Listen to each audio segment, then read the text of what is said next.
സങ്കീർത്തനത്തിൻ്റെ 8-ാമത്തെ വാക്യം, 29-ാം സങ്കീർത്തനം 8-ാമത്തെ വാക്യം. യഹോവയുടെ ശബ്ദം മരുഭൂമിയെ നടുക്കുന്നു, യഹോവ കാദേശ് മരുവിനെ നടുക്കുന്നു. ഒരിക്കൽ കൂടെ നിങ്ങളുടെ ശ്രദ്ധയ്ക്ക് ആ വാക്യം ഞാൻ ഒന്നും കൂടെ പറയാം. യഹോവയുടെ ശബ്ദം മരുഭൂമിയെ നടുക്കുന്നു, യഹോവ കാദേശ് മരുഭൂമിനെ നടുക്കുന്നു. 29-ാം സങ്കീർത്തനത്തിൽ ആവർത്തിച്ച് പറയുന്ന പദം ഏതാണെന്ന് ചോദിച്ചാൽ ഈ പന്തലിൻ്റെ കീഴിലിരിക്കുന്ന മുഴുവൻ പേർക്കും ഒറ്റ ഉത്തരമേ ഉള്ളൂ: ശബ്ദം. യഹോവയുടെ ശബ്ദം. എത്ര പേർക്ക് സന്തോഷത്തോടെ ഹല്ലേലൂയ പറയാം? അവിടെ പലയിടത്തും ആവർത്തിക്കുന്നു. യഹോവയുടെ ശബ്ദം ഇടിമുഴക്കുന്നു, യഹോവയുടെ ശബ്ദം തകർക്കുന്നു, യഹോവയുടെ ശബ്ദം ഒടിക്കുന്നു, യഹോവയുടെ ശബ്ദം തുള്ളിക്കുന്നു, യഹോവയുടെ ശബ്ദം തീ പുറപ്പെടുവിക്കുന്നു. തീർന്നില്ല, യഹോവയുടെ ശബ്ദം നടുക്കുന്നു. യഹോവയുടെ ശബ്ദം, യഹോവയുടെ ശബ്ദം, യഹോവയുടെ ശബ്ദം എന്ന് പറഞ്ഞിട്ട് യഹോവയുടെ ശബ്ദം പ്രതിധ്വനിച്ചെടുത്തു വന്ന പരിവർത്തനത്തെ കുറിച്ച് പറയുന്ന ഒരു പരിവർത്തന വിളംബര സങ്കീർത്തനമെന്ന് 29-ാം സങ്കീർത്തനത്തെ വിളിക്കാം. എന്നെ കേൾക്കുന്ന ദൈവമക്കളോട് പറയാം, യഹോവയുടെ ശബ്ദം എവിടൊക്കെ മുഴങ്ങിയിട്ടുണ്ടോ അവിടൊക്കെ യഹോവയുടെ ശബ്ദം പരിവർത്തനമുണ്ടായിട്ടുണ്ട്. യഹോവയുടെ ശബ്ദം നടുക്കുന്നു, യഹോവയുടെ ശബ്ദം ഒടിക്കുന്നു, യഹോവയുടെ ശബ്ദം തോലിരിക്കുന്നു. യോഹന്നാന്റെ സുവിശേഷം 1-ാം അധ്യായം 23-ാം വാക്യം ഒന്ന് വായിക്കണം. യോഹന്നാന്റെ സുവിശേഷം 1-ാം അധ്യായം 23-ാം വാക്യം. അതിനോ അവൻ യെശയ്യാ പ്രവാചകൻ പറഞ്ഞതുപോലെ കർത്താവിന്റെ വഴി നേരെയാക്കുവീൻ എന്ന് വിളിച്ചു പറയുന്നവന്റെ ശബ്ദം ഞാനാകുന്നു. എന്നെ ഒന്ന് ശ്രദ്ധിക്കണ കൂടപ്പുറപ്പെ. ഞാൻ ആരാണെന്നറിയാമോ? യഹോവയുടെ ശബ്ദം. 22-ാം വാക്യത്തിലാണ് ചോദ്യം. 23-ാം വാക്യം 22-ാം വാക്യത്തിൽ ഉന്നയിച്ച ചോദ്യത്തിന്റെ ഉത്തരമാ നീ ആരാ. ഒരു വ്യക്തിയോട് നീ ആരാണെന്ന് ചോദിച്ചാൽ സ്ഥലവും വീട്ടുപേരും കുടുംബപ്പേരും അപ്പന്റെ പേരും ഇങ്ങനെ എത്ര കാര്യം പറഞ്ഞ് പരിചയപ്പെടുത്താൻ കഴിയും. അങ്ങനെ പരിചയപ്പെടുത്താൻ ഒന്നുമില്ലാത്തവൻ പറഞ്ഞ വാക്കല്ലത്. യോഹന്നാൻ സ്നാപകൻ പറഞ്ഞ വാക്ക. ക്രമപ്രകാരം ആലയത്തിന്റെ അതിവിശുദ്ധ സ്ഥലത്ത് പുരോഹിത വസ്ത്രം ധരിച്ചുകൊണ്ട് മഹാപുരോഹിത ശുശ്രൂഷ ചെയ്ത പുരോഹിത കുടുംബത്തിൽ ജനിച്ച വയസ്സാങ്കാലത്ത് വാഗ്ദത്ത നിവർത്തീകരണത്തിന്റെ പുത്രനായി ജനിച്ച യോഹന്നാൻ സ്നാപകനോട് ചോദിക്കുക, നീ ആരാ? പറയാൻ 100 ഉത്തരമുണ്ട്, പറയാൻ 100 ബഹുമാന സൂചക പദങ്ങളുണ്ട്. ഒന്നും പറയാതെ അവൻ പറഞ്ഞ മറുപടിയാ 23-ാം വാക്യത്തിൽ യെശയ്യാ പ്രവാചകൻ പറഞ്ഞതുപോലെ, എനിക്ക് വഴിയൊരുക്കാൻ വന്നവന്റെ ശബ്ദമാണ് ഞാനൊരു ശബ്ദമാണെന്ന് ആരും പറഞ്ഞ് ഞാൻ ഇന്നവരെ കേട്ടിട്ടില്ല. നീ ആരാന്ന് ചോദിച്ചിട്ട് ഞാനൊരു വോയിസാ, ഞാനൊരു ശബ്ദമാണെന്ന് പറഞ്ഞ് ഞാൻ ഇന്നവരെ കേട്ടിട്ടില്ല. വേദപുസ്തകത്തിൽ അങ്ങനെ പറഞ്ഞ ഒരു ഭക്തനെ ഞാൻ ഇന്ന് പകൽ ഉയർത്തി കാണിച്ചു പറയുന്നു. അവന്റെ പേരാ യോഹന്നാൻ സ്നാപകൻ. അപ്പൻ ഉരിഞ്ഞു വെച്ച പുരോഹിത വസ്ത്രത്തിന്റെ നീളക്കുപ്പായവും മാർപ്പതക്കവും കാൽച്ചട്ടയും നടുക്കെട്ടും ഇതൊക്കെ അണിഞ്ഞിട്ട് പുരോഹിത ശുശ്രൂഷയ്ക്കായി അന്തർമന്ദിരത്തിന്റെ ആലയത്തിനകത്തേക്ക് അകത്ത് കയറാൻ അംഗീകാരമുണ്ടായിരുന്നിട്ടും അപ്പൻ ഉരിഞ്ഞു വെച്ച വസ്ത്രങ്ങളെ അകത്തുപേക്ഷിച്ചിട്ട് വീട് വിട്ട് നടന്നിറങ്ങി മരുഭൂമിയുടെ മണ്ണിൽ ഒട്ടകരോമം ധരിച്ച് കാട്ടുതേൻ ഭക്ഷിച്ച് വെട്ടിക്കിളിയെ കഴിച്ചിട്ട് ഒരു മനുഷ്യൻ നിൽക്കുന്നു. അവനെ ഇവിടെ വിളിച്ചു പറയുക, ഞാൻ മറ്റാരുമല്ല, പുകഴാൻ എനിക്കില്ല, പ്രശംസിപ്പാൻ എനിക്കില്ല, കാലങ്ങൾ പറയാൻ നാട്ടുവെച്ച് തന്ന പല വർത്തമാനങ്ങളുണ്ട്, എനിക്ക് പറയാൻ എന്നേ ഉള്ളൂ, ഞാൻ അവന്റെ ശബ്ദമാ. എത്ര പേർക്ക് പറയാൻ കഴിയും ഞാൻ അവന്റെ ശബ്ദമാ? ഞാൻ അവന്റെ ശബ്ദമാ.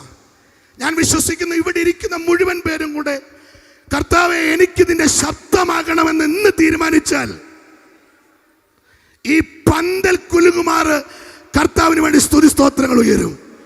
ഞാൻ ശബ്ദമാണ്. വായ തുറക്കേണ്ടവർ വായ അടച്ചിരിക്കുന്നതാണ് വർത്തമാന കാലഘട്ടത്തിൽ സുവിശേഷീകരണത്തിന്റെ ഏറ്റവും വലിയ ശാപം. വായ തുറക്കേണ്ടവർ വായ അടച്ചിരിക്കുന്നതാണ് വർത്തമാന കാലഘട്ടത്തിൽ സഭയുടെ വളർച്ചയ്ക്ക് ഏറ്റവും വലിയ അപജയം. ആരാധനയിൽ വായടച്ചിരുന്ന്, പ്രാർത്ഥനയിൽ വായടച്ചിരുന്ന്, ദൈവവചനം കേൾക്കുമ്പോൾ വായടച്ചിരുന്ന്, കാര്യാലോചനയിൽ വാതുറക്കുന്നവരെ അല്ല സഭയ്ക്ക് ആവശ്യം. ഇന്ന് വൽക്കാലം ആത്മാവകത്തുള്ളവർ വായ തുറന്ന് ദൈവത്തിന് മഹത്വം കൊടുക്കട്ടെ. അവന് മഹത്വം കൊടുക്കാൻ എത്ര പേർ വായ തുറക്കും?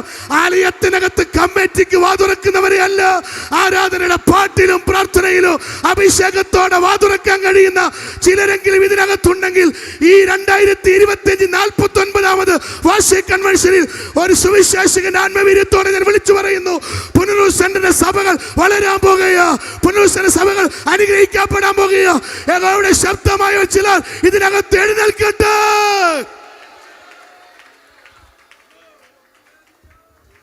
ശബ്ദമാകാനും തയ്യാറല്ല, ശബ്ദം കേൾക്കാനും തയ്യാറല്ല.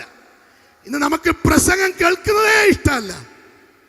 ഞാൻ പലപ്പോഴും ശ്രദ്ധിച്ചിട്ടുണ്ട്, പണ്ട് കാലങ്ങളിൽ കല്യാണത്തിനൊക്കെ വരുമ്പോൾ സാമുദായിക്കാരായിരുന്നു പറഞ്ഞിരുന്ന പ്രസംഗം കൂടിപ്പോയെന്ന്. ഇപ്പൊ പെന്തിക്കോസ്തുകാർ തന്നെ പറഞ്ഞു തുടങ്ങി പ്രസംഗം വേണ്ടെന്ന്. പാട്ട് കുറയ്ക്കുന്നില്ല, ആശംസ കുറയ്ക്കുന്നില്ല. ഈ പറയുന്നവർ തന്നെ ഭക്ഷണം കഴിഞ്ഞിട്ട് അവിടെ കറങ്ങി നിൽക്കുന്നതും കണ്ടിട്ടുണ്ട്. അവന്റെ ശബ്ദമാകാനും ആളില്ല, അവന്റെ ശബ്ദം കേൾക്കാനുള്ളവരുടെ കാലം കുറഞ്ഞു. എത്ര പേർ ഇത് ഭയത്തോടെ ഏറ്റെടുക്കും? ഈ സിഗ്നൽ കണ്ടാ പലരും പോകുന്നത്, ചില അടയാളങ്ങൾ കണ്ട അവിടെ ഇവിടെ മങ്ങിയ വെട്ടവും കൊണ്ടാ പലരും പോയിക്കൊണ്ടിരിക്കുന്നത്. നമ്മൾ ഇവിടെ വരെ വന്നതിന് എനിക്കിവിടെ എന്ന് പറയാൻ പറ്റും, നിങ്ങൾക്കും പറയാൻ പറ്റും. എൻ്റെ കാതിലും നിങ്ങളുടെ കാതിലും മുഴുകിക്കേട്ട് യഹോവയുടെ ശബ്ദമാണ്. മകനെ മകളെ എന്ന് വിളിച്ച് ഞാൻ നിന്നെ അനാഥനായി വിടുകയില്ലെന്ന് പറഞ്ഞ്, ഞാൻ നിന്നെ കൈവിടത്തില്ലെന്ന് പറഞ്ഞ്, അധ്വാനിക്കുന്നതിനും ഭാരം ചുമക്കാനുള്ള എൻ്റെ അടുക്കൽ വരുവിനെന്ന് പറഞ്ഞ ആ ശബ്ദം കേട്ട് ഇവിടെ വന്ന എത്ര പേരുണ്ട്? ആശ്വാസത്തിന്റെ ശബ്ദം കേൾക്കാൻ വന്ന എത്ര പേരുണ്ട്? അർദ്ധരാത്രിയിൽ പരിചയമില്ലാത്ത സ്ഥലത്തേക്ക് ഒരു മനുഷ്യൻ കാറിൽ യാത്ര ചെയ്യുക. കുറ്റായിരുട്ട്, വ്യക്തമായ റോഡുകൾ, വഴി കാണാനുള്ള പ്രായത്തിൻ്റെ പ്രയാസമുണ്ട്. പുള്ളി മുന്നോട്ട് പോകുമ്പം ഭാഗ്യം, തനിക്ക് മുമ്പിൽ ഒരു വണ്ടി പോകുന്നു.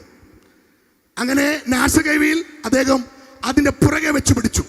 ബ്രേക്ക് പിടിക്കുമ്പോൾ അതിൻ്റെ ലൈറ്റ് കത്തുന്നുണ്ട്, അല്ലാതെ പിന്നിൽ ലൈറ്റുണ്ട്. മുൻപിൽ പോകുന്ന വണ്ടിയുടെ പിൻപിൽ കത്തി നിൽക്കുന്ന സിഗ്നൽ ലൈറ്റിന്റെ പിന്നാലെ എറണാകുളത്തേക്ക് വെച്ച് പിടിച്ചുകൊണ്ടിരിക്കുക.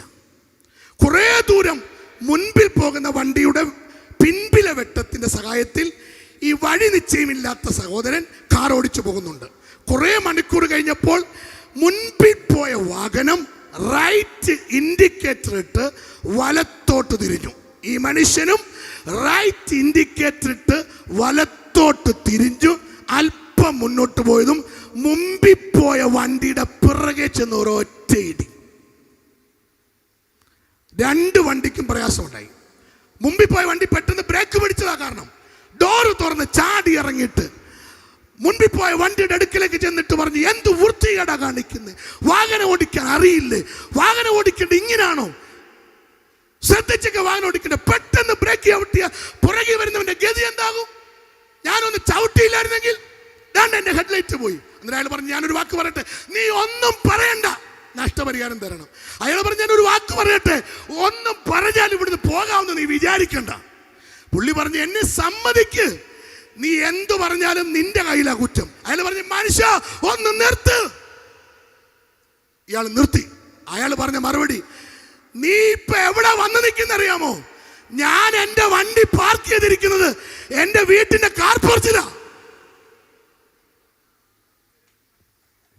മുമ്പേ പോയ വണ്ടിയുടെ സിഗ്നലും കണ്ടിട്ട് ഇടത്ത് വലത്ത് പറഞ്ഞ് പോയച്ച് കൊണ്ട് ചെന്ന് മുമ്പേ പോയ വണ്ടിയുടെ മൂട്ടിലിടിച്ചിട്ട് ഇപ്പൊ അവനെ കുറ്റം പറയുക. ദർശനവും കളഞ്ഞു, കാഴ്ചപ്പാടും കളഞ്ഞു, ദൈവിക വിശ്വാസവും കളഞ്ഞേച്ച് ഇപ്പൊ സഭയെ കുറ്റം പറയുക, ഇപ്പൊ ശുശ്രൂഷകനെ കുറ്റം പറയുക, ഇപ്പൊ അടുത്തിരിക്കുന്ന ആരാധിക്കുന്നതിനെ കുറ്റം പറയുക. ബെഥെസ്ദാക്കുളക്കര കിടന്ന രോഗിയെ പോലെ നിനക്ക് മനസ്സുണ്ടോ? മനസ്സുണ്ടെന്ന് പറഞ്ഞങ്ങ് നിർത്തണ്ടേ? പറയാ എന്നെ പിടിച്ചടക്കാൻ ആരുമില്ല. അതിന്റെ അർത്ഥം ഈ കിടക്കുന്നവന്മാർ ആരും ശരിയല്ല. ഞാനിത് വൽക്കാലം പറയുന്നു, നീ ശരിയായാൽ എന്നെ വിടുതൽ കണ്ടേനും. യഹോവയുടെ ശബ്ദമാണെന്ന് പറയാൻ എത്ര പേർ തയ്യാറുണ്ട്? പണ്ടെന്റെ മനസ്സിൽ ഓർമ്മയുള്ള, ഞാൻ പെന്തിക്കോസ്ത് ജനിച്ച ആളല്ല, അൾത്താരയിൽ ശുശ്രൂഷിച്ച അവിടുന്ന് വചനം കേട്ടിറങ്ങിയ ഒരാളാണ്. അൾത്താരയിൽ ബൈബിൾ തുറന്നു വായിക്കുന്നപ്പോൾ 115 സങ്കീർത്തനം കണ്ടിട്ട് അവിടെ നിന്ന് ഇറങ്ങിയ ആളാണ്.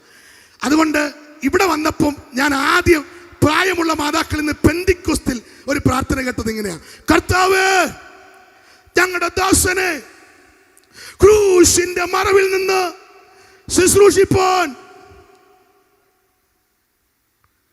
അത് തലേന്ന് ശനിയാഴ്ച തുടങ്ങും. ഇന്ന് ക്രൂശിനെ മറയ്ക്കുന്ന സാക്ഷ്യം, ക്രൂശിക്കപ്പെട്ടവനെ മറച്ചു കളയുന്ന പ്രസംഗങ്ങൾ. ഇവിടെ ഇരിക്കുന്ന പുനരൂർ സെന്ററിന്റെ അഭിമാനകരമായ വിശ്വാസ സമൂഹത്തോട് വിളിച്ചു പറയുന്നു, ഇരിക്കുന്ന മുഴുവൻ പേരും പറ, കർത്താവേ, ശേഷിക്കുന്ന ആയുസ് എത്ര ഉണ്ടെന്ന് നിശ്ചയമില്ല. എന്തു വന്ന, അറ്റാക്ക് വന്നോ, ക്യാൻസർ വന്നോ, അപകടം കൊണ്ടോ, സാധാരണ മരണം കൊണ്ടോ, എങ്ങനെയാണ് എൻ്റെ അന്ത്യമെന്ന് എനിക്കറിയില്ല. അന്ത്യത്തിനു മുമ്പ് കർത്താവ് വരുമോന്നും അറിയില്ല. ഇനിയുള്ള ആയുസ്, ഇനിയുള്ള ആയുസ്, ഇനിയുള്ള ആയുസ്, ഇനിയുള്ള ആയുസ് ഞാൻ നിന്റെ ശബ്ദമാണെന്ന് പറയാൻ കഴിയുന്നവർ കരമൊന്ന് കാണട്ടെ. കരമൊന്ന് കാണട്ടെ. ശബ്ദം ഉയർത്തി ദൈവത്തിന് മഹത്വം കൊടുക്കുക. ഈ സന്ദേശത്താൽ സങ്കീർത്തനം